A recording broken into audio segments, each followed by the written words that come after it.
Assalamualaikum warahmatullahi wabarakatuh. Oke, kita berjumpa lagi dalam bahasan tentang filsafat Sunda. Sekarang filsafat Sunda yang keempat, tentang sistem kesinambungan sejarah dalam pemikiran Sunda klasik. Tema-tema tentang kesinambungan sejarah jarang sekali dibahas berkaitan dengan masalah kesundaan atau pemikiran dalam kesundaan. Tetapi sebenarnya hal ini tidak baru, karena dasar-dasar pemikiran tentang kesinambungan sejarah itu telah dibuat oleh nenek moyang orang Sunda klasik atau nenek moyang orang Sunda bahula.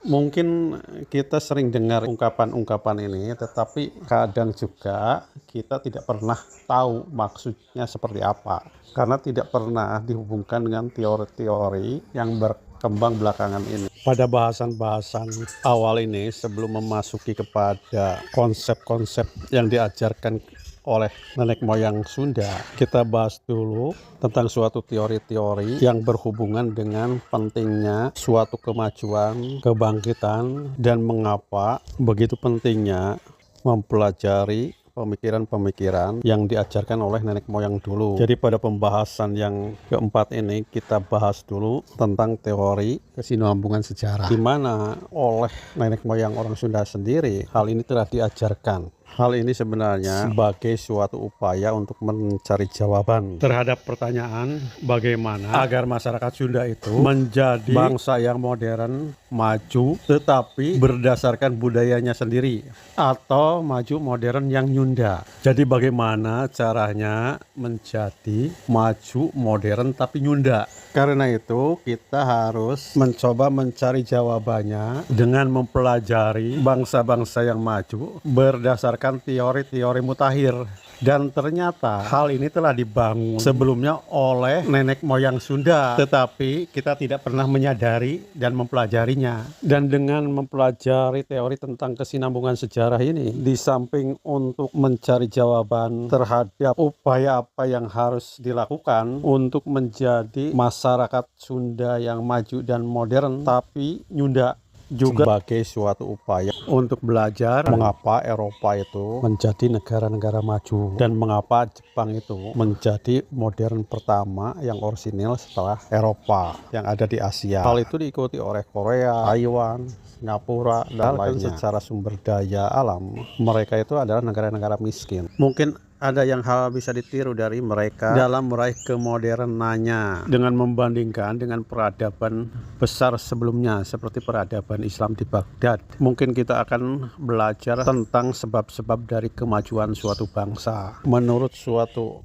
teori peradaban mutakhir, bahwa suatu bangsa itu akan maju, akan menjadi modern yang orisinil jika melalui 3 tahapan. Yang pertama itu adanya transformasi dari bahasa lisan ke bahasa tulisan, dan yang kedua itu ada kesinambungan sejarah, dan yang ketiga adalah belajar dari negara-negara yang sudah maju atau modern dan juga yang pernah maju. Tentang yang pertama, yaitu transformasi dari bahasa lisan ke bahasa tulisan, kita telah bahas pada bahasan tentang kebangkitan, yaitu filsafat yang kedua, di mana kebangkitan masyarakat Sunda itu harus diawali dengan proses intelektualisasi, dengan ada suatu gerakan untuk menggali dan mengkaji pemikiran-pemikiran Sunda yang dikembangkan oleh nenek moyang atau pemikiran Sunda klasik, kemudian dikumpulkan dalam bentuk buku-buku dan juga perpustakaan, sehingga ada transformasi dari tadinya bahasa lisan berupa ceramah, dongeng, atau yang lainnya, berubah menjadi kajian-kajian yang bersifat tulisan atau buku.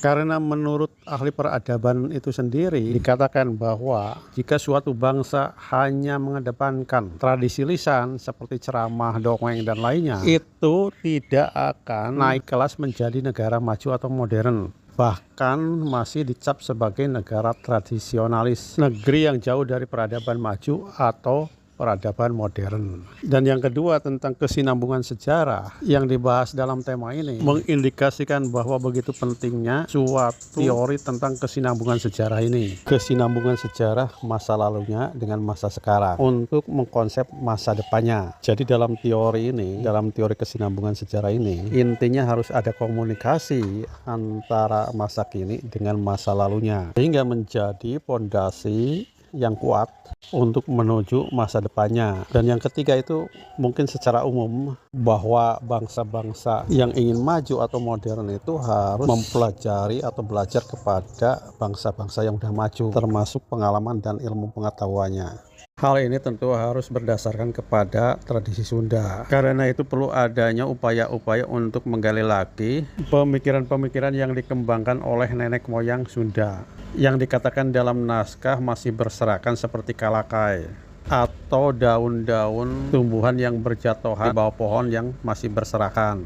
Karena itu perlu ada yang jongjon, ngorehan, jeung ngumpulkeun. Anu kapangi, ngorehan itu berarti menggali dan mengumpulkan hasil pemikiran yang berserakan tersebut menjadi pondasi pemikiran yang utuh, seperti tutunggul. Yang berkaitan dengan teori kesinambungan sejarah dalam pemikiran tradisi Sunda sebenarnya sudah didoktrinkan sejak abad 12 Masehi dalam suatu ungkapan hananguni hanamanke tan hananguni tan hanamanke aya mabaheula aya na ayeuna hante mabaheula hante tu ayeuna hana tunggak hana watang tan hana tunggak tan hana watang hana matunggulna aya tu catangna hana guna hana ring demakan. Artinya ada dahulu ada sekarang, tidak ada dahulu tidak akan ada sekarang, ada masa lalu ada masa kini, bila tidak ada masa lalu tidak akan ada masa kini, ada pokok kayu ada batang, tidak ada pokok kayu tidak akan ada batang, bila ada tunggulnya tentu ada batangnya.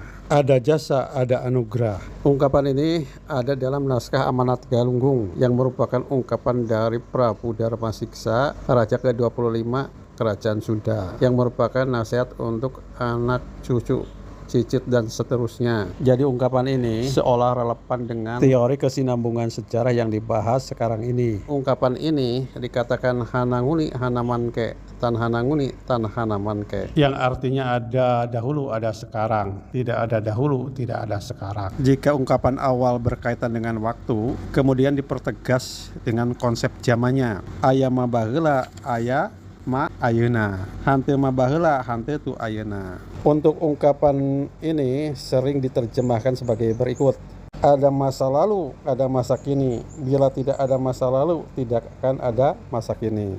Dan hal ini lebih dipertegas lagi dengan ungkapan atau metafora yang berkaitan dengan pohon yang berbunyi hana tunggak hana watang tan hana tunggak tan hana watang hana matunggulna ayatu catangna hana guna hana ring demakan. Artinya ada pokok kayu ada batang, tidak ada pokok kayu tidak akan ada batang, bila ada tunggulnya tentu ada batangnya. Ada jasa ada anugerah. Jadi semakin jelas sebenarnya pandangan dari kaum Buhun Sunda atau nenek moyang orang Sunda.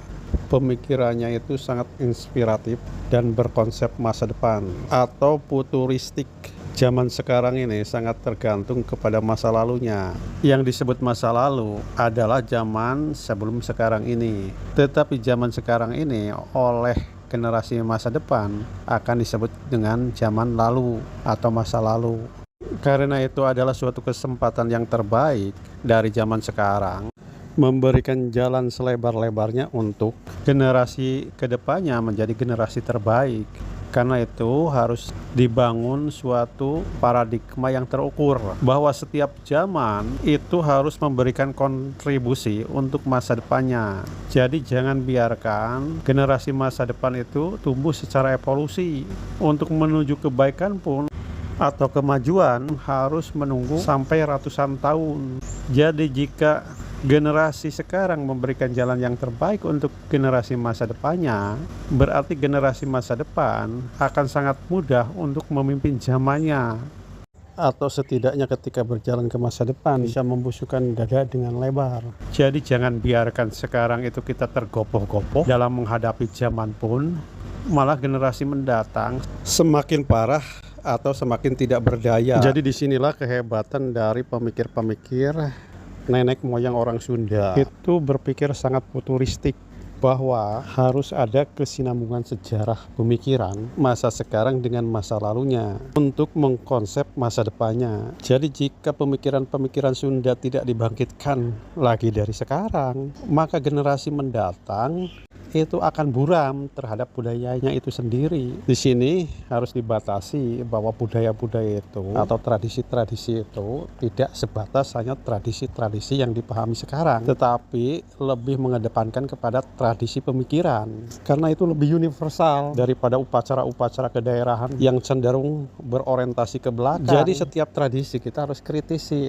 mulai dari hari ini. Apakah benar itu tradisi Sunda atau tradisi-tradisi yang diambil dari tradisi bangsa yang pernah menjajah kita. Jadi harus ada kesinambungan pemikiran, karena hal ini bukan hanya doktrin dari pemikir-pemikir Sunda tempo dulu, tetapi merupakan suatu teori dari ahli-ahli peradaban sekarang ini, bahwa proses kesinambungan sejarah itu sangat penting untuk membangun suatu karakter untuk kemajuan masa depannya. Sebenarnya generasi sekarang sendiri itu telah terputus dengan masa lalunya.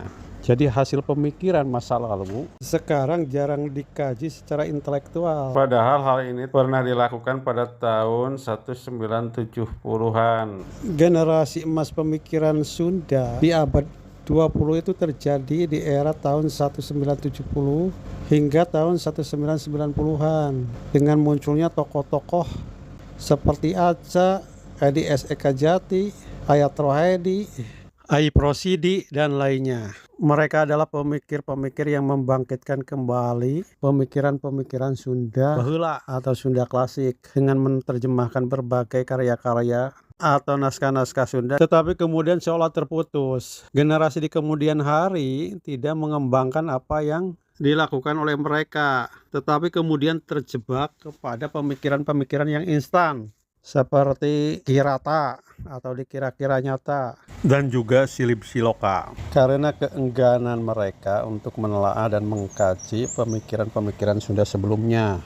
Kirata atau Silip Siloka itu kan seperti benar tetapi belum tentu benar, dan cara berpikir yang tidak nyunda lebih baik ditinggalkan. Tidak ada manfaatnya, hanya menyenangkan hati yang sedang galau. Mendingan cara berpikir yang lebih rasional ataupun mengumpulkan hasil karya Sunda sebelumnya dari pemikiran-pemikiran itu justru lebih menyejarah dan bisa dipertanggungjawabkan. Pemikiran Kirata dan Silip Siloka itu kan cuma membodohi, karena secara kajian ilmu pengetahuan pun itu kan tidak dipakai. Masyarakat Sunda itu kan telah didoktrinkan oleh nenek moyangnya dengan paradigma yang lebih rasional. Jalma hirup ku akalna, atau manusia hidup dengan akalnya, dengan konsep akal yang hebat dan konsep-konsep lainnya.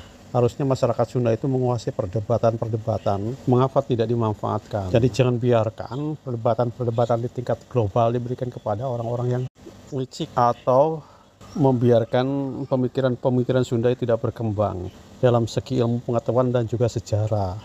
Dalam naskah Uga Wangsit Siliwangi juga dikatakan ketika proses intelektualisasi itu berjalan setelah ngorehan Kalakai dan Tutunggul, itu kan di ungkapan berikutnya itu mengumpulkan ungkapangi. Jadi mengumpulkan yang ditemukan. Berarti kalau berkaitan dengan ilmu pengetahuan harus buat perpustakaan-perpustakaan. Meskipun sekarang itu dunia maya atau dunia internet itu maju, tetapi buku itu kan menawarkan lebih detail.